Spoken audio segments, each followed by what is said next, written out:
നിത്യത ഉറപ്പുള്ള എത്ര പേരുണ്ട്? നിത്യത കൊതിക്കുന്ന എത്ര പേരുണ്ട്? ഞാൻ ഒരു കാര്യം നിങ്ങളോട് പറയാം. പ്രൈസലോ. ബാക്കി എൻ്റെ ശിവപാസ എല്ലാത്തിനും എക്സ്പയറി ഡേറ്റാ. എല്ലാത്തിനും എന്തുകൊണ്ട്? Expiry data. നമ്മുടെ ലാസർ ഉയർത്തെഴുന്നേറ്റായിരുന്നു, പുള്ളി പിന്നെ മരിച്ചുപോയി. നിങ്ങളറിഞ്ഞോ?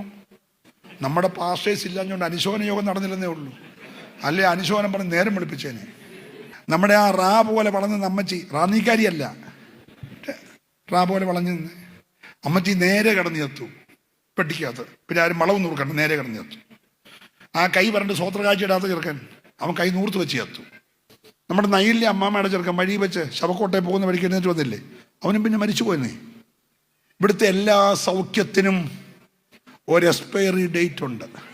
ഇപ്പൊ കാൻസർ മാറുന്നതല്ല കാര്യം, ട്യൂമർ മാറുന്നതല്ല കാര്യം, ലുക്കേമിയ മാറിയതല്ല കാര്യം, വൈറൽ ഫീവർ പോയതല്ല കാര്യം, കോവിഡ് മാറിയതല്ല കാര്യം, നിത്യതയെ പോകുമോ എന്നുള്ളതാ കാര്യം.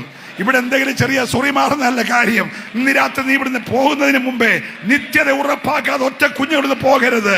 നിത്യതയിലേക്ക് പോകണമെങ്കിൽ നീ ഇന്ന് രാത്രി ആത്മാവിന്റെ നിയോഗം ഏറ്റെടുക്കണം. എല്ലാരും ഒന്നും ഉയർക്കുമെന്നൊന്നും ഞാൻ പ്രസംഗിച്ചിട്ട് പോകുന്നില്ല. യേശുവിനെ മരിച്ചവരുടെ ഇടയിൽ നിന്ന് ഉയർപ്പിച്ച അതേ ആത്മാവ് നിങ്ങളിൽ വസിക്കുന്നു എങ്കിൽ,